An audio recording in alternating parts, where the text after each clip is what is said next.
Olá, muito boa noite, seja bem-vindo, seja bem-vinda a mais uma programação da TV Informe nessa segunda-feira, dia 22 de novembro, reta final do penúltimo mês de 2021, ou seja, o tempo mais uma vez voou.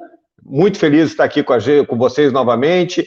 Na semana passada não fizemos Informe Blumenau Entrevista por conta do feriado. Hoje estamos de novo aqui nos reencontrando. Finalmente, o sol começou a dar a sua cara depois de um tempo muito chuvoso, um período muito complicado, e parece que agora nós estamos dando aquele tchau para aquele outono que resolveu ficar mais longo, para aquele inverno ficar mais longo, e finalmente chegando o verão, podendo fazer a fotossíntese, podendo ficar mais tranquilo, mais aliviado. Daqui a pouco vão estar reclamando do calor, é assim o ser humano, mas nós estávamos precisando aí um pouquinho que parasse aquela chuvinha chata, aquele tempo muito, muito ruim.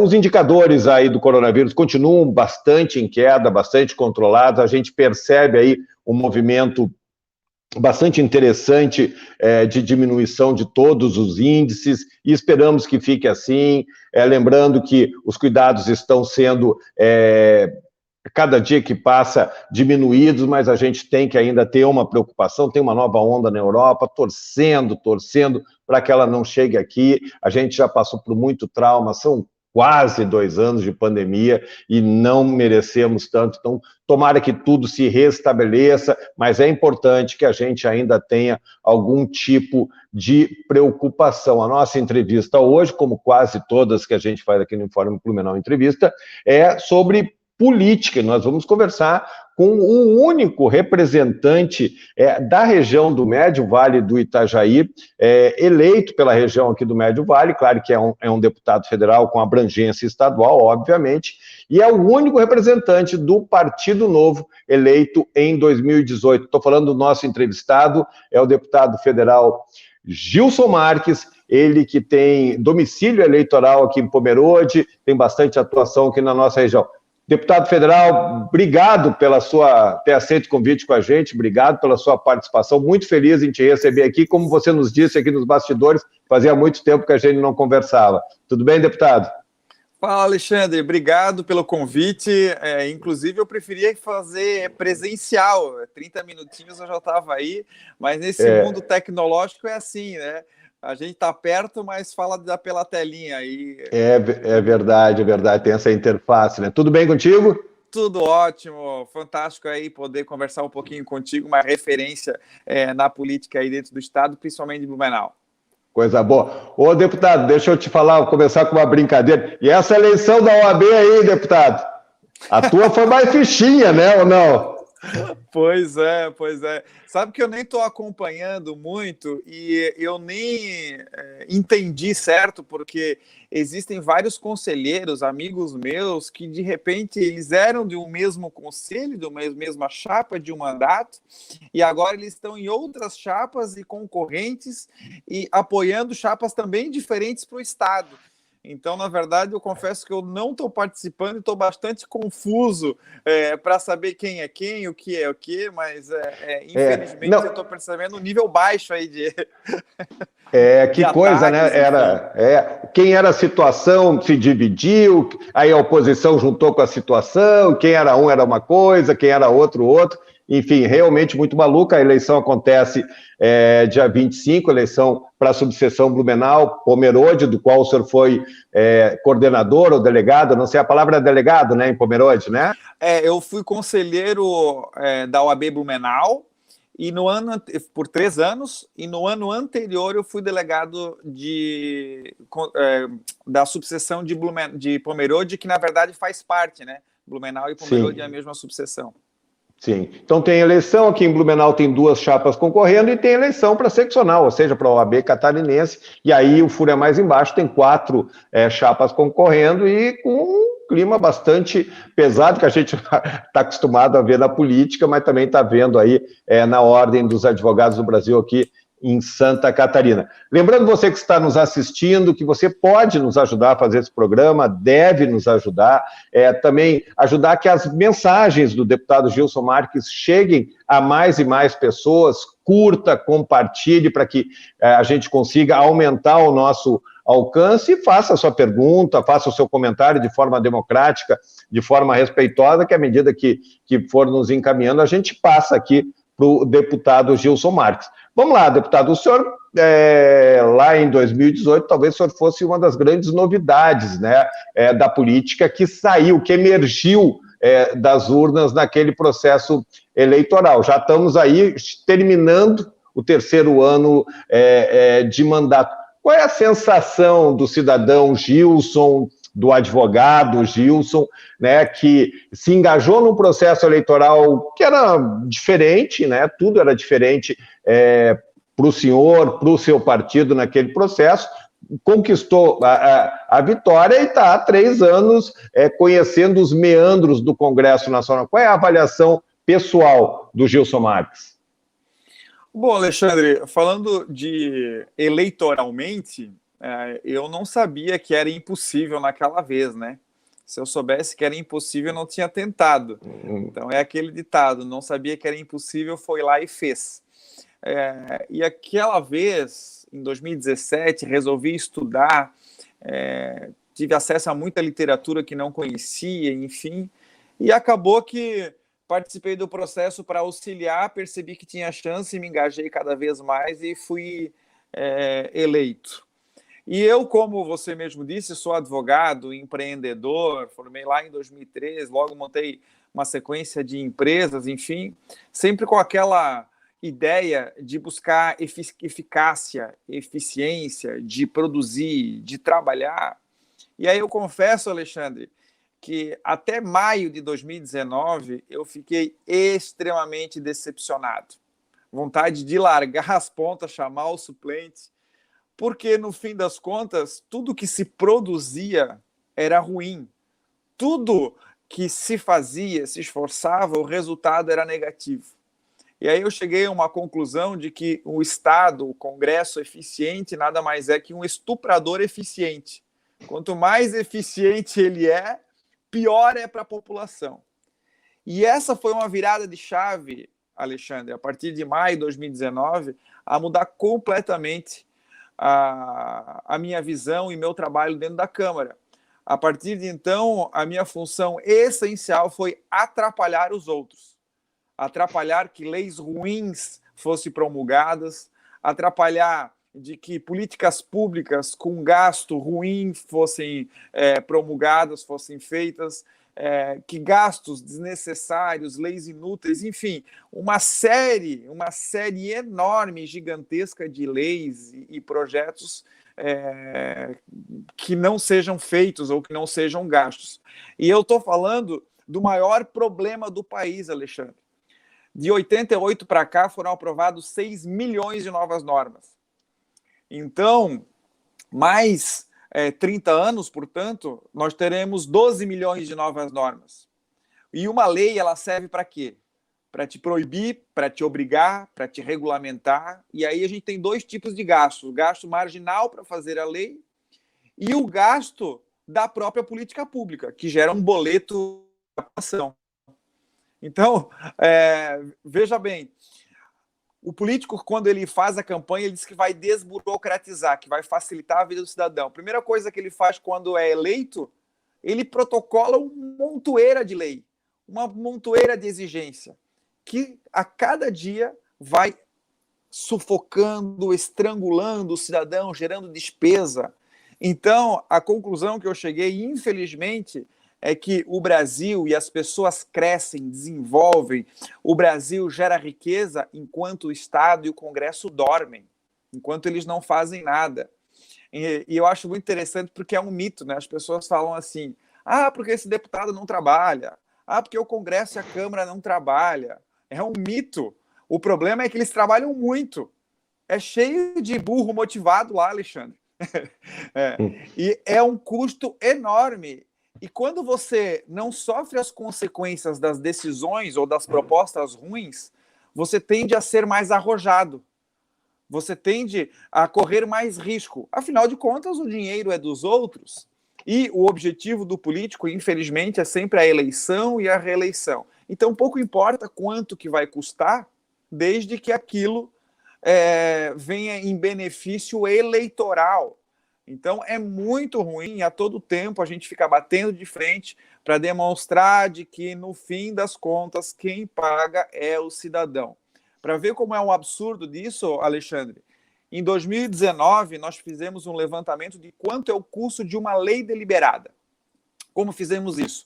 Pegamos o custo de 2019, que é em torno de 6 bilhões de reais da Câmara, e dividimos pelo número de leis. Não importa se a lei é boa ou ruim, como o Dia do Sanfoneiro, por exemplo, foi aprovado em 2019, e não importa se foi aprovada ou não.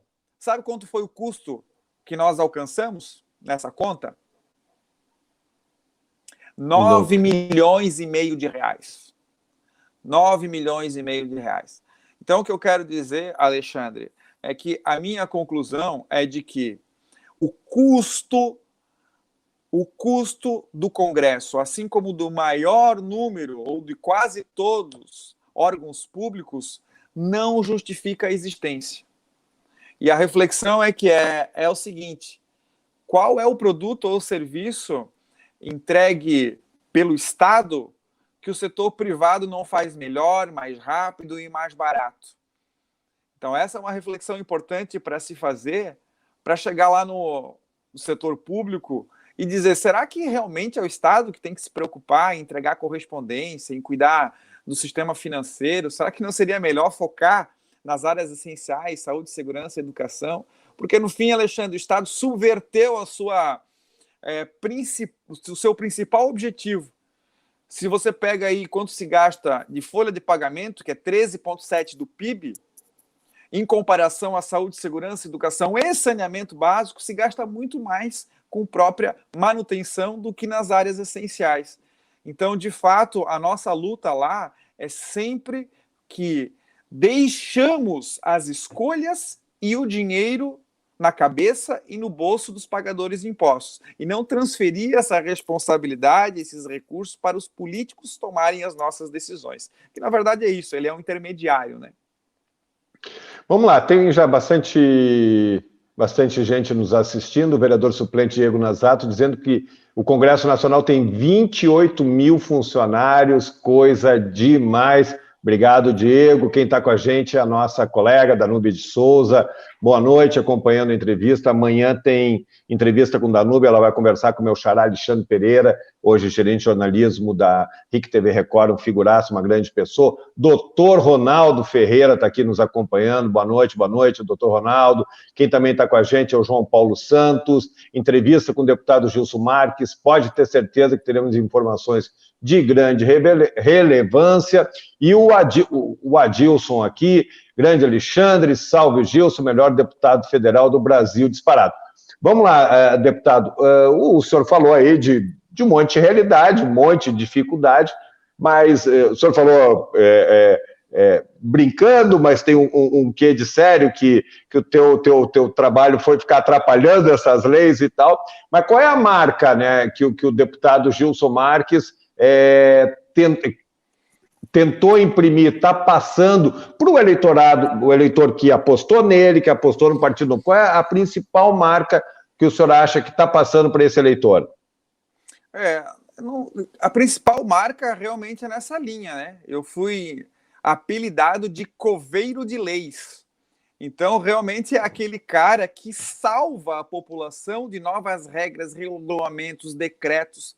Tanto que eu criei uma plataforma no meu site, acessível a qualquer cidadão, que você pode ir lá cadastrar algum decreto, resolução, enfim, que está atrapalhando a tua vida, seja na tua garapeira, na atividade profissional. A gente desloca uma equipe técnica para ir lá e solicitar a revogação, coisa que ninguém faz. Então, isso é um diferencial enorme. E sempre atuando para reduzir despesa, sendo aí o primeiro deputado federal de Santa Catarina da história a renunciar diversos privilégios cumulativos, sendo mais econômico também, proporcionalmente.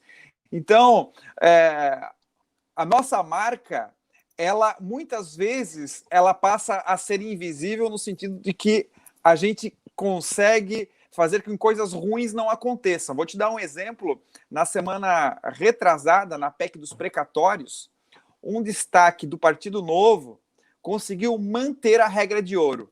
Para ver como é importante isso para Blumenau e para nós só temos direito a um destaque, isso é processo legislativo, por termos 8 parlamentares. Se tivéssemos 7, nós não teríamos direito a um destaque.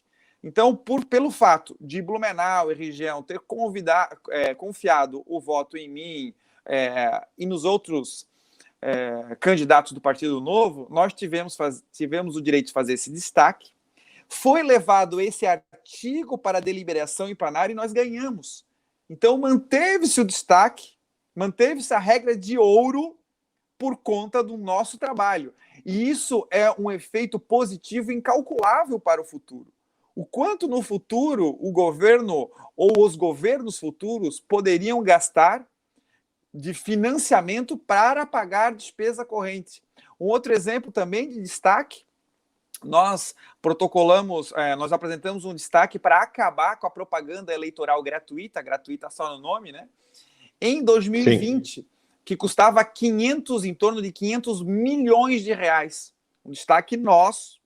E também foi levado à discussão, deliberação, votado e nós ganhamos. Então, perceba aí de que é um valor gigantesco e se nós transformarmos esse valor em hospitais regionais, em ambulância, em remédio, em material escolar, é um efeito positivo enorme, porque no subconsciente das pessoas, infelizmente, elas acham que uma andorinha não faz verão ou coisa do tipo, as expressões que utilizam. Grande mentira, porque 80% das normas, Alexandre, elas são aprovadas ou não nas comissões temáticas. Então tem lá a comissão de defesa do consumidor, da educação, do idoso, enfim. E lá no painel, por exemplo, tem 33, sei lá, um exemplo, deputados presentes. No entanto, discutindo a matéria presencialmente, discutindo a matéria e votando, são 3, 4, às vezes 2. E esses 2, 3 ou 4 definem o que vai ser aprovado ou não, valendo uma regra para 220 milhões de habitantes. Então, quem acompanha, por exemplo, a Comissão de Defesa do Consumidor, raramente tem mais de 4 pessoas deliberando a matéria. E eu participo de todas as discussões e raramente passa algum projeto de lei, alguma matéria que eu não concorde ou sem nenhuma sugestão de alteração. Então, é uma diferença gigantesca quando você trabalha tecnicamente. Lembrando que a maioria dos parlamentares tem uma lógica inversa à minha.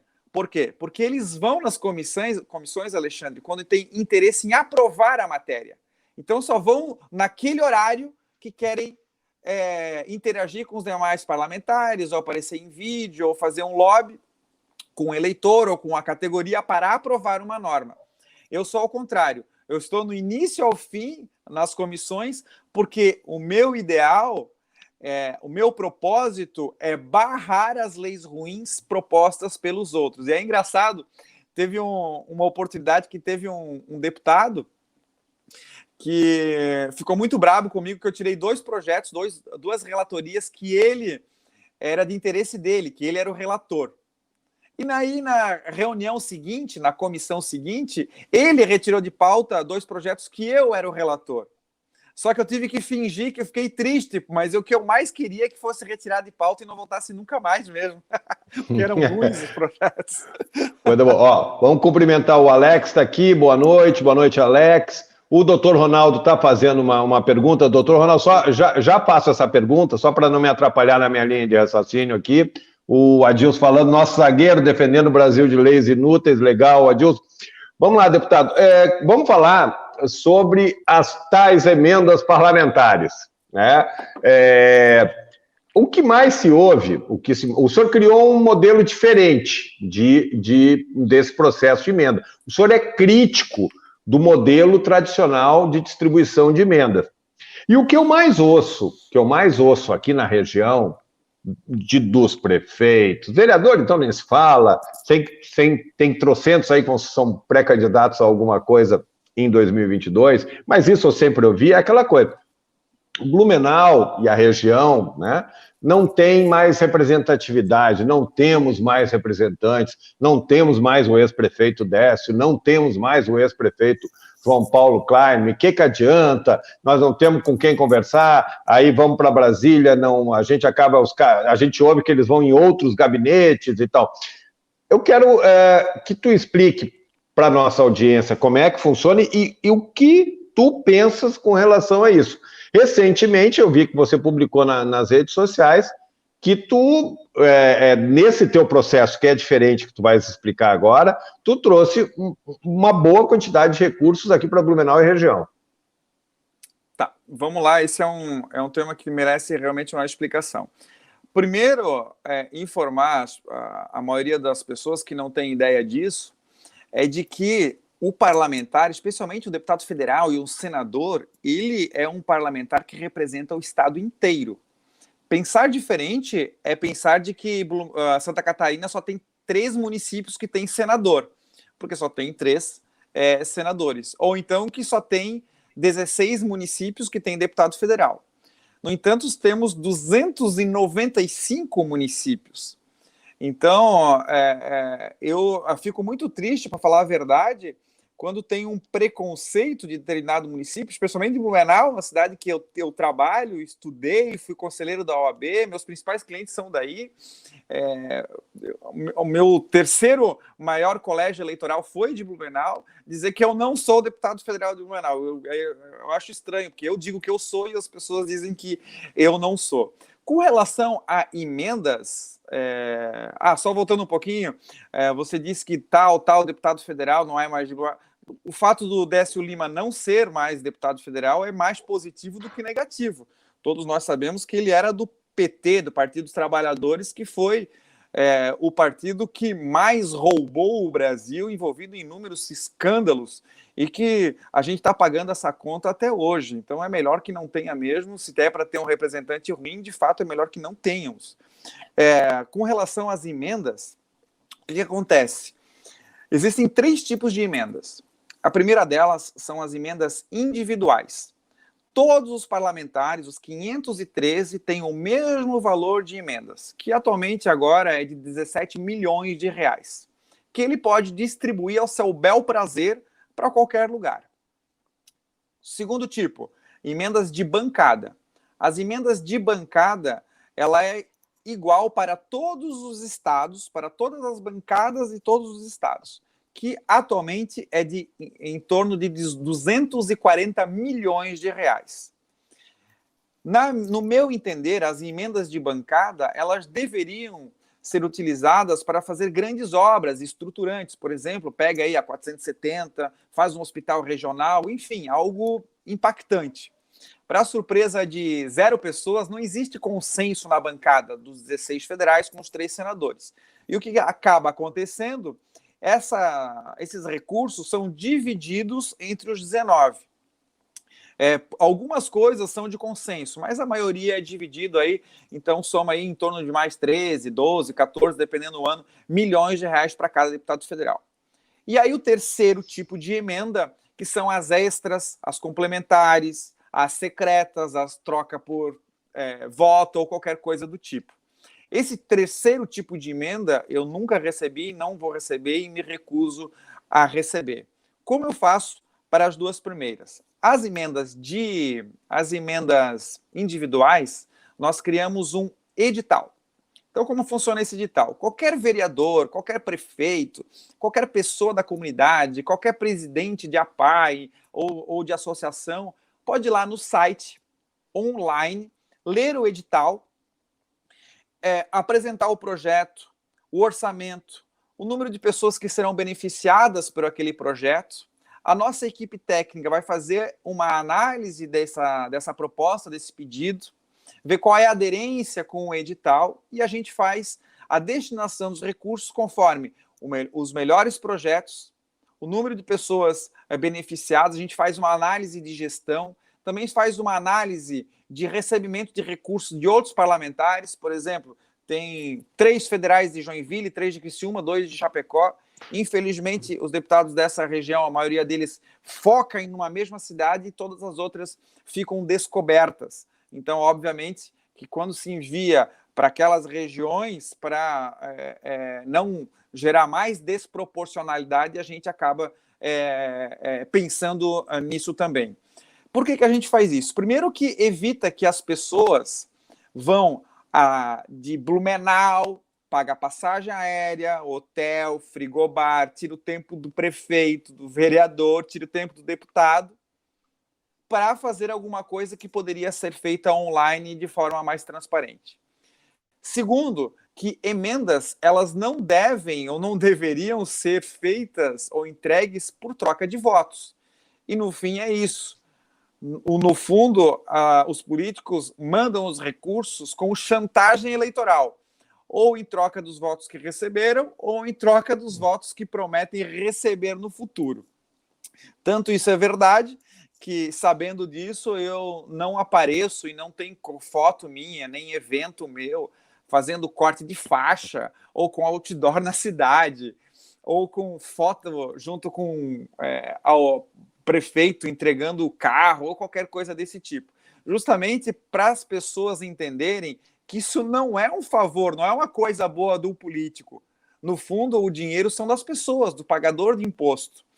E é um contrassenso enorme, porque as pessoas falam que nós queremos menos Brasília e mais Brasil. Mas a todo tempo nós gostamos de que os recursos de Blumenau e região e Santa Catarina vão para Brasília e o político escolha para onde vai receber. O que é impossível. Alexandre, se são 295 municípios do estado, alguém em sã consciência consegue saber e tomar uma boa decisão sobre para onde vai enviar esses recursos? Qual entidade? Quantas APAES existem? Quantos hospitais existem? É impossível. É impossível. No fim, é só roubo da população através dos impostos, transferindo poder para um político para facilitar a sua reeleição. É óbvio que eu não posso renunciar a esses recursos, porque, de novo, eu estaria contribuindo para retirar esses recursos do Estado. Então, nós optamos por fazer de uma forma mais transparente possível e mais justa possível.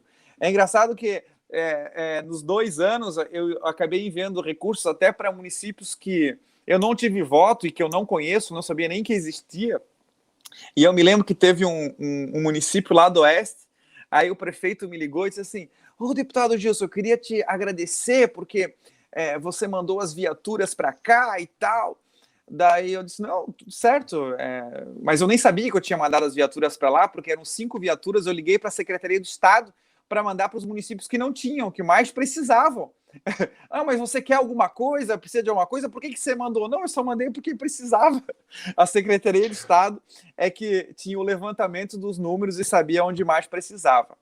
Blumenau, falando agora especificamente da sua pergunta, por ser um município que eu tenho mais contato, e também ser populoso, ele está entre as 3 cidades mais populosas do estado, é uma cidade que envia muitos pedidos, envia muitos projetos.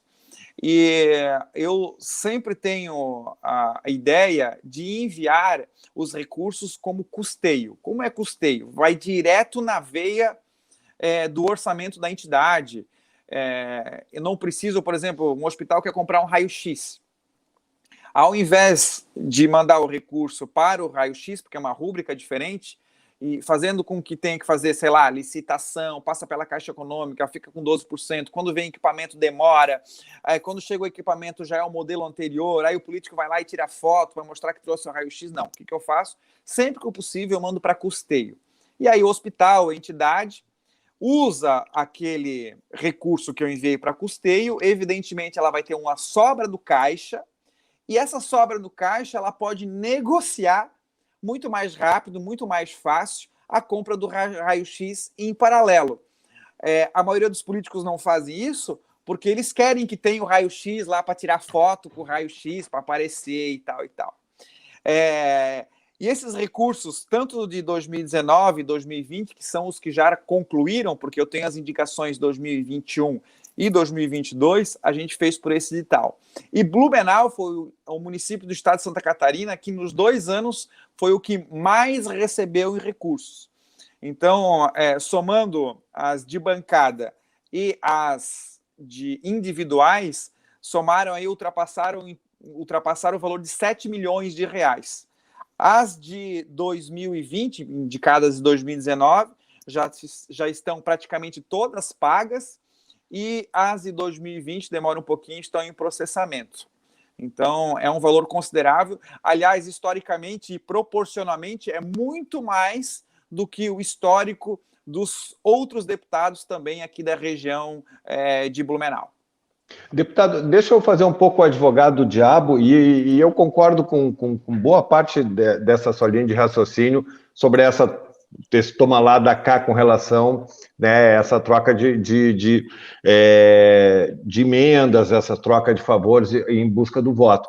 Mas eu lhe pergunto assim, não é legítimo também um prefeito, e aí vale para cá, vale para qualquer prefeito, ele bater na sua porta, sabendo que o senhor tem esse valor, dizer assim, pô, deputado, eu preciso para fazer essa obra X aqui, eu preciso para equipar esse hospital Y, eu preciso para conseguir montar aquela escola, né? Então, porque do jeito que tu está falando, tu só está demonizando todo o complexo, né? Tudo.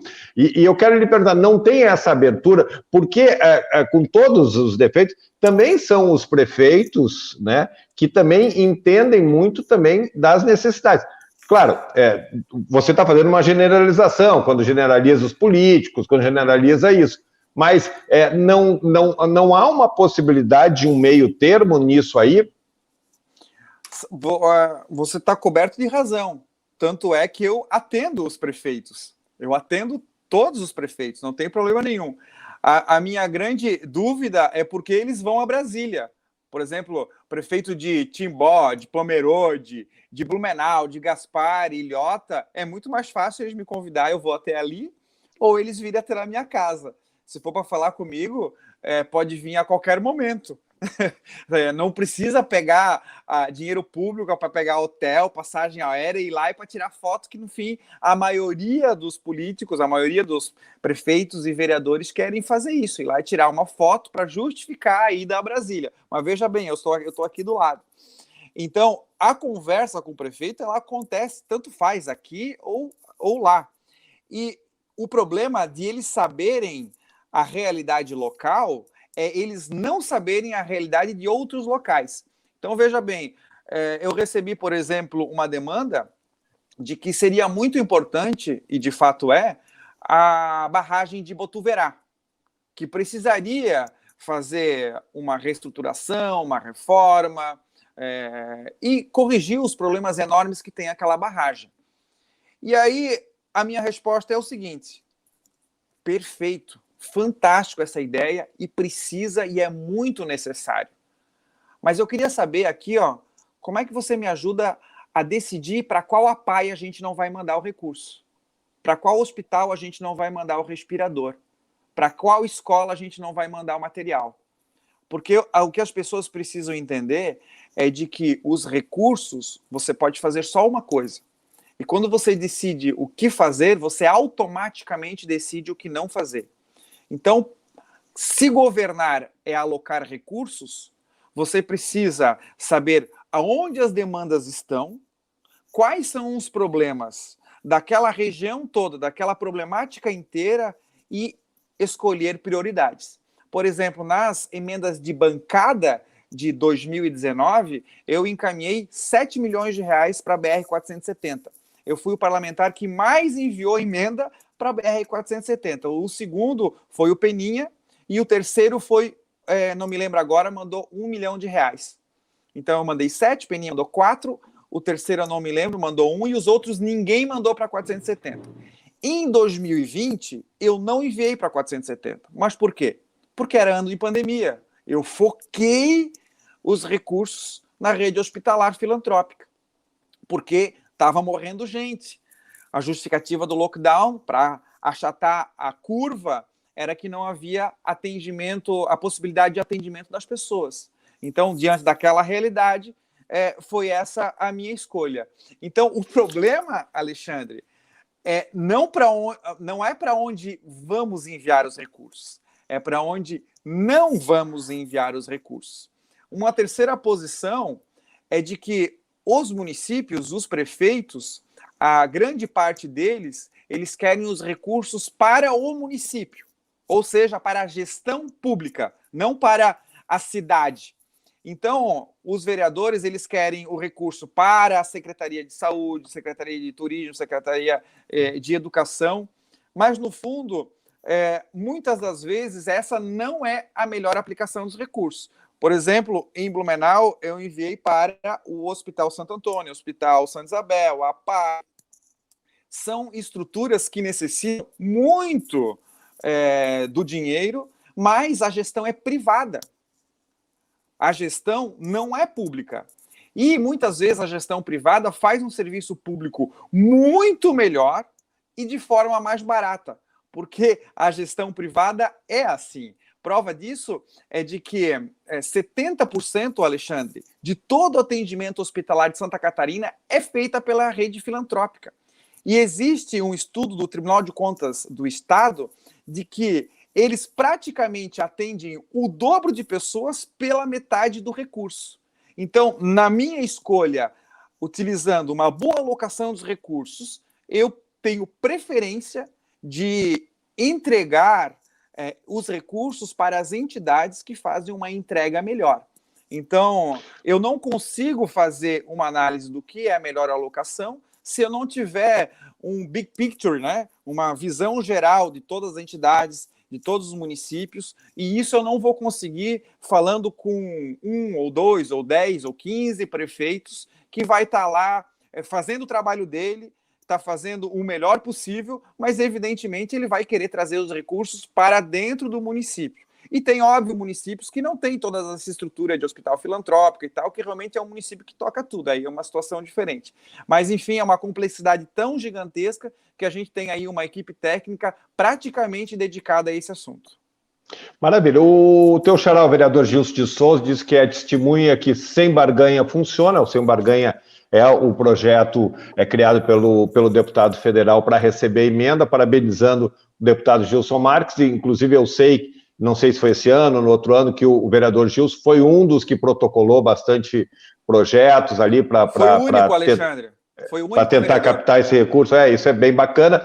Vamos lá, o doutor Ronaldo perguntou sobre a fiscalização do Executivo. Como tem sido feita pelo deputado e pelo seu Partido Novo? Eu já vou fazendo uma vírgula aqui nessa pergunta. Como é que tem sido essa relação do Novo com o governo Bolsonaro? Mas aí, antes eu lhe peço para responder objetivamente a pergunta do doutor Ronaldo, que ele pergunta: a omissão do Executivo na pandemia não foi fiscalizada? Então eu vou lhe pedir, com relação à pandemia, como é que foi a atuação do Novo nessa fiscalização das ações do governo Bolsonaro? E, no geral, como é que tem sido essa relação aí? Bom, primeiro que o Partido Novo é a única bancada da Câmara Federal que tem um setor específico de fiscalização. É a única bancada que tem isso. E é interessante porque ele tem razão, é a atribuição do parlamentar, além de legislar, representar e fiscalizar. Se legisla muito, se fiscaliza muito pouco. Na fiscalização, nós apresentamos inúmeros requerimentos, pedidos de prestação de conta, fizemos análise de compra, de licitações, enfim, nossa bancada foi extremamente atuante nesse processo. Com relação ao partido e ao governo Bolsonaro, nós nos mantemos independentes desde o início do mandato. Ou seja, nós aprovamos e lutamos para que as boas propostas, por exemplo, medida da liberdade econômica, a Previdência, o marco do saneamento, enfim, governo digital, para que eles sejam aprovados. E, por outro lado, nós nos dedicamos e lutamos ao máximo para que propostas ruins não sejam aprovadas. Ou seja, nós não olhamos, diferente do que a maioria está acostumada, quem é o autor, quem é o proponente de qualquer proposta. A gente analisa a proposta. Independente de quem propôs, se ela for boa, a gente luta para que seja aprovada. e, da mesma forma, a gente luta para que não seja aprovada para as propostas ruins.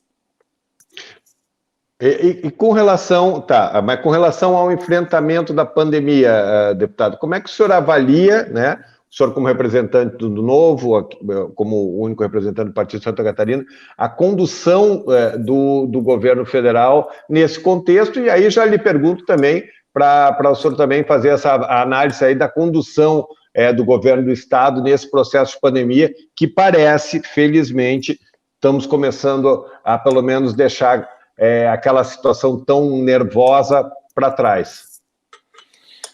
Tá, com relação ao governo do Estado, começando de trás para frente, foi péssimo. O governo Moisés decretou lockdown lá em março de 2020, estadual, sem ter nenhum caso, por exemplo, identificado no Oeste.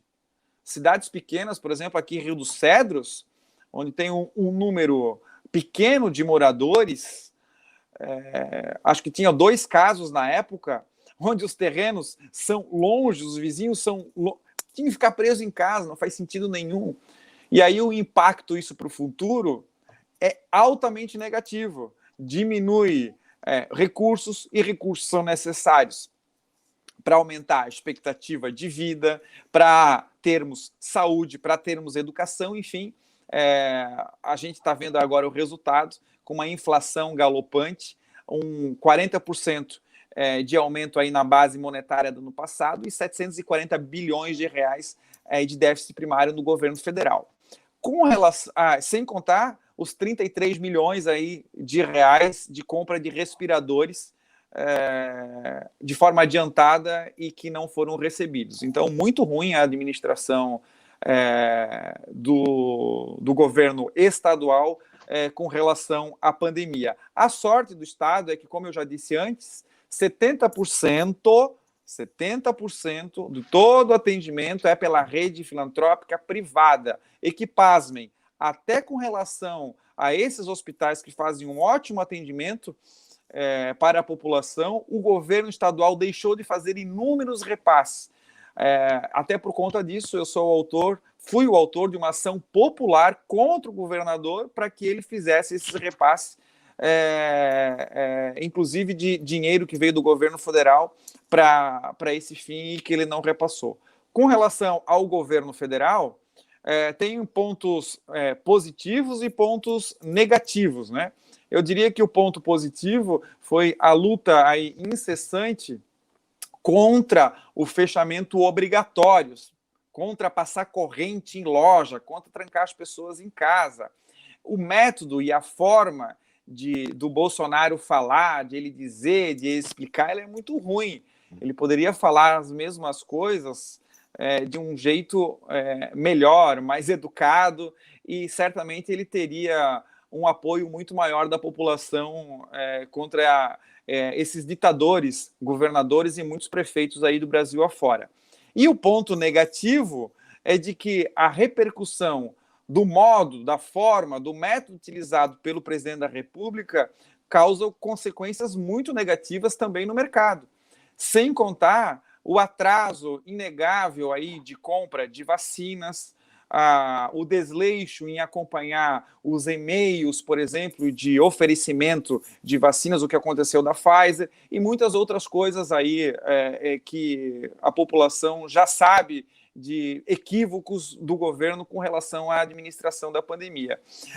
Teve aí 2 fases, a primeira em que ele tentou dizer de que minimizando os efeitos da pandemia, e a segunda fase aí em que o STF disse que seria de responsabilidade dos governantes estaduais e dos gestores municipais, e aí mesmo que ele largou de mão e deixou com que eles fizessem como bem quiseram, e o tempo todo ele usava isso em sua autodefesa. Então eu diria que, em resumo, teve pontos positivos e negativos, mas o pior de tudo, Alexandre, que eu diria, é a falta de cooperação. A falta de cooperação entre municípios, Estado, governo federal, judiciário. Se travou uma batalha, se travou um puxa-repuxa, um cabo de guerra e ninguém entendia que, na verdade, o objetivo era o mesmo, né? O objetivo era resolver o problema tanto econômico como da saúde pública. E, no fim, isso virou aí segunda e terceira prioridade. No final das coisas, virou uma disputa entre poderes e entre entes federativos, infelizmente. Deputado, nosso tempo está voando, já estamos com 46 minutos no nosso bate-papo, e eu queria ainda colocar duas situações. A gente estava falando do governo Bolsonaro. Bom, ano que vem, estamos aí, falta, não tem um ano, nós temos nova eleição. E aí o desenho está, nesse momento, é o desenho do presidente Bolsonaro, candidato natural à reeleição, do ex-presidente Lula, né, que está trabalhando para ser candidato à reeleição, uma busca frenética por uma terceira via que está muito difícil de surgir essa terceira via. O próprio Partido Novo entrou em alguns conflitos internos, e o senhor era um dos reis da canelada e algumas lideranças do Partido Novo, né, porque tinha toda a situação do Amoedo, toda vez que se manifestava e tal, e parece que o Novo deu uma boa enquadrada e tirou o Amoedo da jogada, né, e tem um novo pré-candidato, que é o Luiz Felipe. A minha pergunta é, como é que o Novo pretende vencer essa polarização que está desenhada para 2020, 2022? Se o candidato, que certamente tem toda a qualificação para estar lá, mas a gente sabe que só a qualificação às vezes não basta, porque tem que ter um apelo popular, um apelo eleitoral, e se o senhor imagina que tem chance de se romper esse nível de polarização que se indica para 2022? Olha só, Alexandre, isso é interessante. Primeiro que as pessoas deveriam focar no Congresso e não na presidência da República. Quem manda no Brasil é o STF, depois o Congresso, depois o presidente da República. E as pessoas não dão bola. Tanto é que, se eu perguntar aí para a audiência quem votou para senador em 2014... dificilmente alguém vai saber. Só que o cara que foi votado em 2014, ele está lá ainda. E as pessoas reclamam do STF, não sei o quê. O cara que pode fazer alguma coisa é o senador da República, que é o cargo mais importante aí hoje da República. Segundo, é uma ansiosidade enorme das pessoas por conta de achar que o presidente da República tem um grande poder. E ele não tem tanto poder assim, principalmente se comparar o judiciário com o legislativo. Terceiro, que isso muda muito rápido e a todo tempo. Se voltar um pouquinho no tempo, na eleição de 2018, a situação eleitoral mudou completamente depois da facada. Se for ver as pesquisas, mudou completamente. Ele não participou dos debates, enfim, ele disparou. Da mesma forma, a pesquisa eleitoral alterou quando Lula foi solto, porque ele não estava no páreo. Então voltou. Ou seja, o que eu quero dizer é que nós estamos em novembro de 2021, a eleição é em outubro de 2022.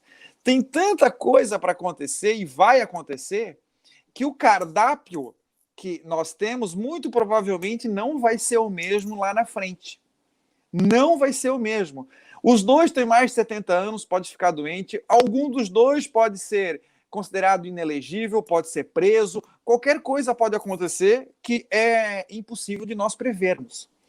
Com relação à chance, Alexandre, eu tenho absoluta certeza de que existe sim chance do Luiz Felipe Dávila chegar no segundo turno com grandes chances. Prova disso foi, por exemplo, a minha campanha eleitoral, a campanha do Adriano em Joinville, que era um desconhecido, nunca fez parte da política e foi eleito prefeito da maior cidade do estado. E mais, governador Romeu Zema. Em abril do ano da eleição, portanto, nós estamos em novembro, em abril do ano da eleição, ele tinha menos de 4% na pesquisa. Então, nós somos assim. Nós podemos e conseguimos e mostramos que é possível, em outras eleições, começar a fazer campanha com alguém competente, capacitado e não necessariamente bom de voto. Na verdade, é exatamente essa perseguição que nós temos que fazer na política: botar bons candidatos e não candidatos bons de voto. Não dá para ter político profissional, a gente tem que ter profissional na política. E nada melhor do que colocar alguém, por exemplo, o Luiz Felipe Dávila escreveu o livro aí, Os 10 Mandamentos, se alguém quiser conhecer bem. Ele é presidente por muitos anos do conselho, de um conselho político, do CLP. Então, é óbvio que eu tenho uma confiança enorme de trabalhar para alguém e de pedir voto para alguém que eu sei que vai realmente fazer a gestão. Então, arriscar qualquer coisa agora com tanta antecedência não faz o menor sentido. Bom, então eu vou fazer a última pergunta para tu me dar nos dedos, mas eu vou fazer, eu sou obrigado a fazer, mas já sei que tu vai me dar nos dedos. Vamos lá. Então quer dizer que tu não está pensando no ano que vem. Como é que tu te coloca no processo? Porque então, eu entendo que é novo, eu sei, tu tens toda a razão, mas está todo mundo trabalhando, né? Até porque a eleição é em outubro, mas tem algumas definições que precisam acontecer antes. Abril é um período emblemático, né, por conta do prazo de troca de partido, de filiação, depois ali a campanha eleitoral começa ali por agosto, então o processo começa, e está todo mundo trabalhando, quem tem mandato trabalhando para ir e quem não tem para conquistar. Eu concordo com tudo que tu falaste, mas então eu tenho que te perguntar. E o Gilson Marques, qual é o projeto dele para 2022? Na verdade, Alexandre, talvez eu fui mal compreendido, são coisas diferentes. O que eu quero dizer é que nós não temos como arriscar de longe um resultado. É óbvio que a gente tem que se colocar no processo e ter um planejamento. Tanto é que lançamos o Luiz Felipe Dávila como pré-candidato à presidência da República. Com relação a Gilson Marques, existe uma grande chance, uma grande possibilidade de eu ir à reeleição ano que vem. E existe uma pequena chance de talvez eu ir ao Senado. Mas o caminho natural é eu ir à reeleição ano que vem. E te digo mais, a minha trajetória política ela já está desenhada. Eu quero ir à reeleição ano que vem e, se acaso ganhar, eu vou ao Senado em 2026. Tanto não ganhando agora ou não ganhando em 2026, eu vou pendurar as chuteiras e fazer aí o que eu sempre fiz e tive sucesso, tanto na minha carreira aí, profissional, seja nas empresas ou na advocacia. Então, essa é a minha trajetória, tanto que o Partido Novo é o que mais faz esse planejamento, Alexandre, porque nós somos o único partido que faz um processo seletivo. Então, o processo seletivo já está aberto, muitos já concluíram, a gente já praticamente tem a chapa montada de estadual, de federal, com diversos pré-candidatos que já concluíram de maneira muito eficiente o nosso curso preparatório.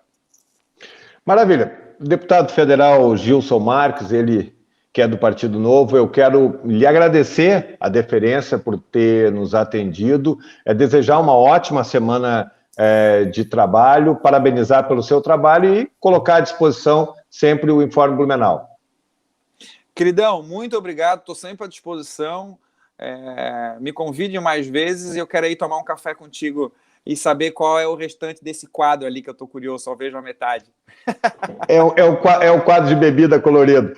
Deputado, mais uma vez, muito obrigado. Já lembrando aí que essa entrevista logo já vai estar disponível no nosso canal do YouTube, no nosso canal do Instagram, já está na capa do site, vai ficar aqui no nosso Facebook. Também queremos lembrar que amanhã, terça-feira, 8h30 da noite, a Danúbia de Souza, né, entrevista o Alexandre Pereira, jornalista, gerente da RIC TV Record, agora NDTV, uma figuraça, um grande cara, um grande amigo, vai ser uma entrevista muito legal, não perca. Então, para você que nos acompanhou, reveja, curta, passe para os seus amigos essa entrevista do deputado Gilson Marques e acompanhe a gente, estamos na reta final do ano, preparando uma série de entrevistas especiais para fechar 2021 com chave de ouro. Obrigado pelo carinho da audiência, mais uma vez, deputado, obrigado por estar com a gente, uma ótima semana a todos, grande abraço. Valeu. Valeu.